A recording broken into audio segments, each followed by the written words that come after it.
గత 10 రోజులుగా తెలంగాణతో పాటుగా కర్ణాటక, మహారాష్ట్ర రాష్ట్రాల్లో నిలకడ లేకుండా కురుస్తున్న వర్షాలకు గాను తుంగభద్ర, చూరాల ప్రాజెక్టులు నిండు కుండలా నిండి గద్వాల జిల్లా పరిధిలోని చూరాల ప్రాజెక్టు నుంచి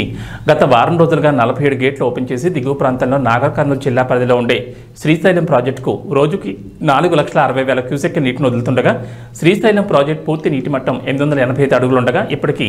875 అడుగులు చేరడంతో ఈరోజు దిగువన నల్గొండ జిల్లా పరిధిలో ఉండే నాగార్జున సాగర్ డ్యాంకు శ్రీశైలం ప్రాజెక్టు నుంచి 6+7+8+ నెంబర్ల గల 3 గేట్లు ఎత్తి 27,000 క్యూసెక్ నీటిని నాగార్జున సాగర్ ప్రాజెక్టుకు వదిలిపెట్టారు.